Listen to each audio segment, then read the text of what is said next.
my other joke I tell a lot is, "Look, there are lots of visions of the future on Netflix, but they're all bad. They're all bad. Right. There's only dystopian visions of the future. There are no utopian or good images of the future. So why is that? And again, I think we're stuck on a track, Douglas. I think our science fiction and our comic books, we just tell the negatives or the bad story, but we don't think about the the goodness of other human beings or of these phenomena. I mean, my other joke, and I'll just put this out here too, is I have never once met a demon that didn't look like a suffering human being. Mm. But so why do we do that? Why do we just pile suffering on top of suffering? Why do we demonize experiences and people when they're clearly suffering? You know?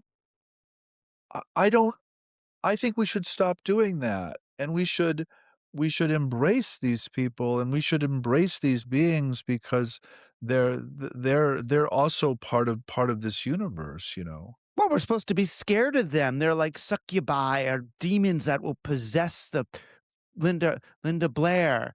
I mean, and so what I'm trying to say is let's not be scared of them, or let's let's let's own our fear as a human response to something that's beyond us, but let's not say that the phenomena itself is fearful or terrifying or demonic. Let's own that. My other observation is it's likely us communicating with us, Yeah. and we should listen.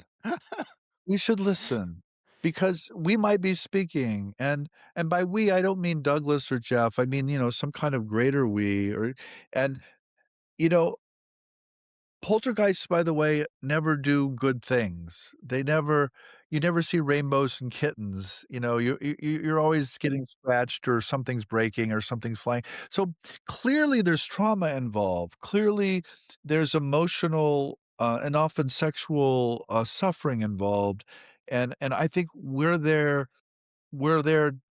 it's communicating to us to heal itself. It's not communicating for the hell of it. It's communicating to be healed, and that's why I do sense a kind of healing impulse behind a lot of this phenomena. Often, I get concerned about thinking about talking about this work or getting too involved in this work that I'm somehow ignoring the on the ground need for social justice activism in the real world.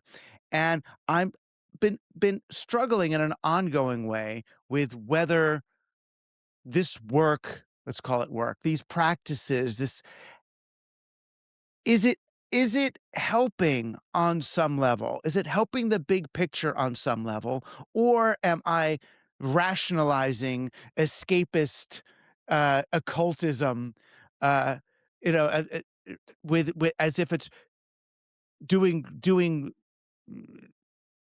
something important? In other words, are we in a fantasy ignoring climate change, the Middle East, Ukraine, poverty by trying to, work on those problems in this way? Yeah, I have multiple answers to that. I think we're doing good things, Douglas, obviously, or I wouldn't do it.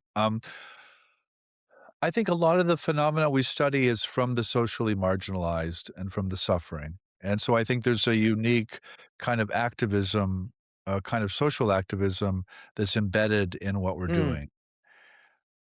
I also am of the strong opinion that when we talk to experiencers, they're often speaking out of a long history of self-censorship, that the social forces themselves have repressed or pushed down these experiences. And I suspect, when we speak of like war or social injustice, I suspect that there's a lot of unusual things happening and those are not being talked about. But if we did talk about them, this would further the social justice. This would not prohibit it. And let me give you an example. So I taught a course once on near death experiences, and I had in the class a critical care nurse who worked in the military as well. And so, um, veterans would be blown up basically in a vehicle, and they would have some kind of near death experience, and they would be dramatically revealed to them that all things are light and love, and the purpose of a human Mm, life is to love. And so they couldn't come back. They came back and they're like, "I can't be a soldier anymore, or I can't go kill people anymore because it's just it doesn't match my experience." And of course, they were often told that they did have to go back into the field. And so this critical care nurse was the person between essentially the person who had had the near death experience and the military network that was trying to put this person back in killing people essentially. And so I think there's an innately healing element to this work, Douglas. I really do. But I think it's difficult because it doesn't always follow the lines of our society or of our religions. To take the near death experience, Ray Moody was completely rejected by fundamentalist or evangelical communities because there's hell, by the way, in that book, and there's no clear way that one's belief is correlated at all with whether one has a near death experience. Everybody goes to the light.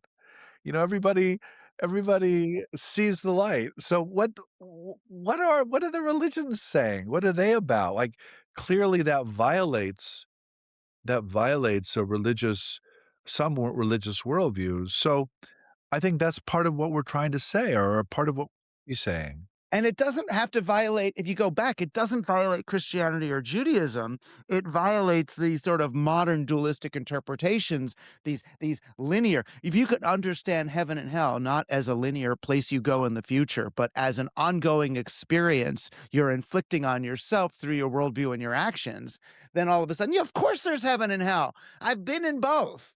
I've Right. been in And I both. and I created it. I'm responsible for the heaven and the hell, you know? Right.